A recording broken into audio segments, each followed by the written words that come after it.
సమాజంలో రుగ్మతలు మూఢనమ్మకాలను దూరం చేసేలా మహాత్మా జ్యోతిబా ఫులే కృషి చేశారని అఖిల భారత మాలీ మహాసంఘం రాష్ట్ర అధ్యక్షులు సుకుమార్ పెట్ఖలే అన్నారు. బుధవారం 152వ సత్యశోధక స్థాపన దినోత్సవాన్ని పురస్కరించుకొని ఎస్సీ కార్యాలయ ఆవరణలో జ్యోతిబా సావిత్రిబాయి పూలే దంపతులకు విగ్రహాలను పూలమాలలు వేసి నివాళులర్పించారు. ఇక అనంతరం సత్యశోధక స్థాపన గురించి వివరించారు. సామాజిక ఉద్యమానికి నాంది పలికిన బడుగు బలహీన వర్గాల అభ్యున్నతికి, స్త్రీ శక్తి, అదేవిధంగా సాధికారత కోసం పూలే దంపతులు ఎన్నలేని కృషి చేస్తారని అన్నారు. 24 సెప్టెంబర్ 1873లో సత్యశోధక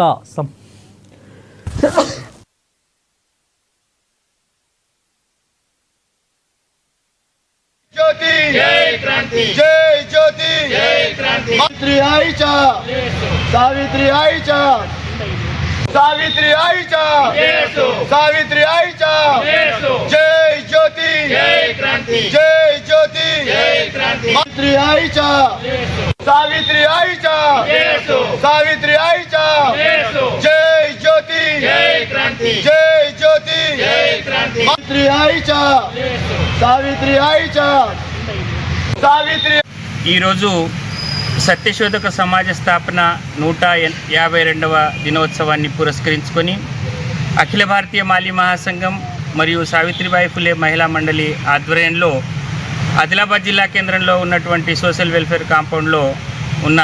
ఫులే దంపతుల విగ్రహాలకు ఘనంగా నివాళులర్పించి మరి శ్రద్ధాంజలి ఘటించడం జరిగింది. మహాత్మా జ్యోతిరావు ఫులే దంపతులు 24 సెప్టెంబర్ 1873వ సంవత్సరంలో సత్యశోధక సమాజాన్ని స్థాపించి మరి మూఢనమ్మకాలకు వ్యతిరేకంగా స్త్రీ విద్య కోసం, సంపూర్ణ అక్షరాస్యత కోసం, బడుగు బలహీన వర్గాల అభ్యున్నతి కోసం, మహిళా సాధికారత కోసం కృషి చేసినటువంటి గొప్ప ప్రకటించాలని చెప్పేసి అఖిల భారతీయ మాలీ